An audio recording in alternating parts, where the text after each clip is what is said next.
Hi guys, welcome back to my channel. My name is Alicia.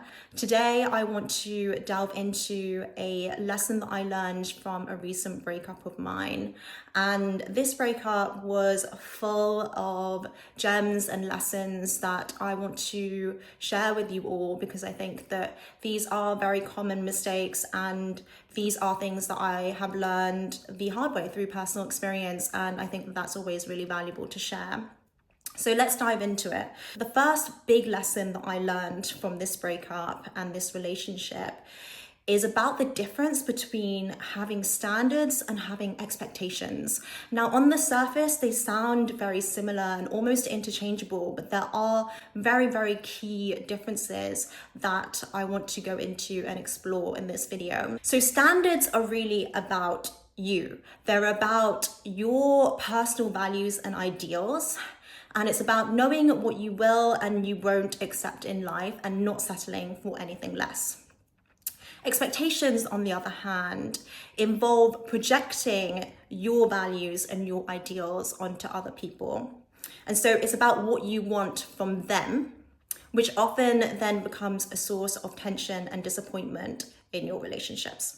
So let me explain a little bit more about the crucial differences and why it's best to maintain healthy standards, but to let go of your expectations. Having standards is about knowing your own values, knowing your own boundaries, and the way that you want to be treated in all areas of your life, by your friends, by your family, your romantic partner, colleagues, and also by yourself, which is very important, your relationship with yourself. But these are non-negotiables. So you're clear on the qualities that you look for in a relationship, and also you're clear on the behaviors that you are not going to tolerate. For example, you might have a standard of having proactive and collaborative communication in a relationship.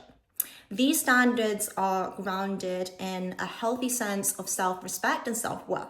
But standards do not require a specific person to meet your set of conditions or criteria.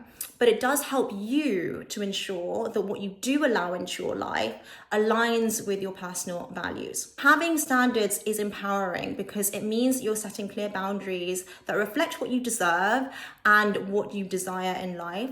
And you know that you don't have to tolerate or settle for anything less than what you want. And you don't accept mistreatment or any behavior that violates your values.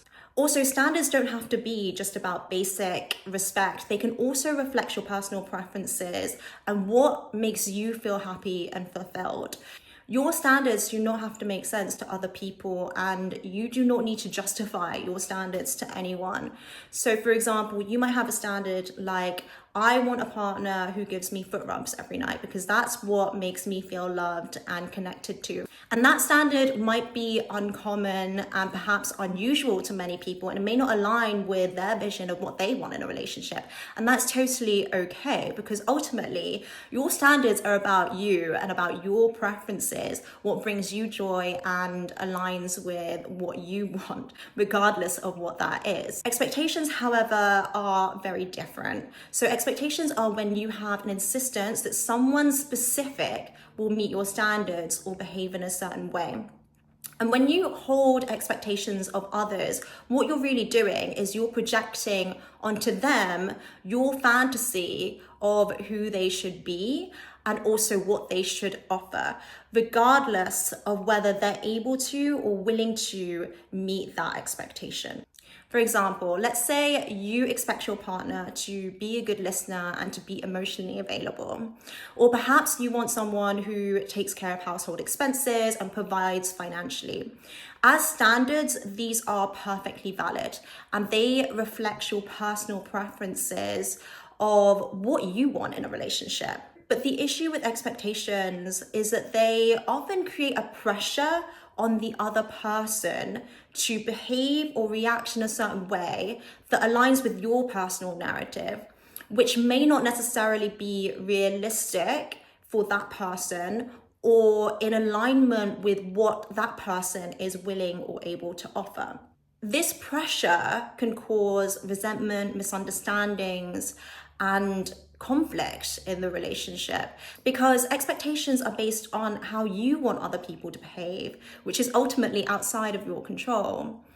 And so that person may not be the right person to meet your standards, but your expectations are blinding you from seeing who they truly are and where they are in life at that moment. In many ways, expectations are uncompassionate and selfish because you're failing to meet that person that's in front of you, and you end up dismissing their needs and their capabilities. They will then inevitably fail to meet your expectations, and that leads to frustration, hurt, and disappointment, not just for you, but also for them as well. And the key idea here is that standards are expansive and they are rooted in self-empowerment, whereas expectations are restrictive and they're often self-limiting. Standards are important because they are grounded in your own values, and this translates to how you treat others and also expect to be treated in return. And it's about, again, knowing what you deserve and not settling for less. I would never advocate for you to settle for less than you deserve.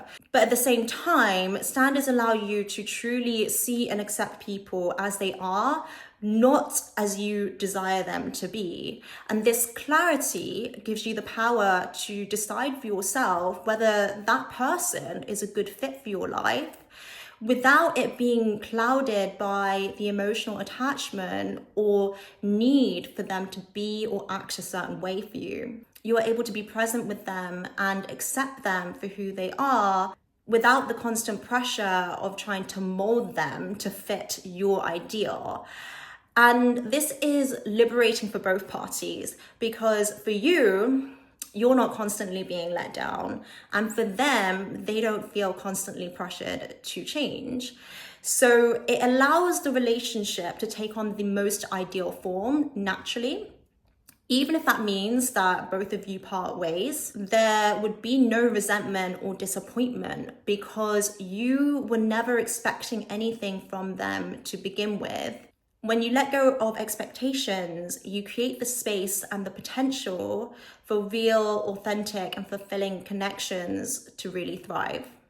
Like I said, I learned this lesson the hard way. I mistook having standards for expectations. And I knew that I wasn't going to settle for anything less than I wanted.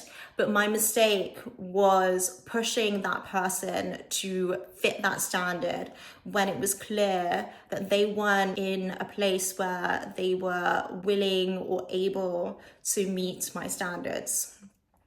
So I hope you guys enjoyed this video. I will be making a second part on the other lessons that I've learned. I think there's at least 5 or 6 of them that I've written down so far. Please let me know what you think in the comments down below. Let me know if you have any video requests, and I will see you in my next video. Bye.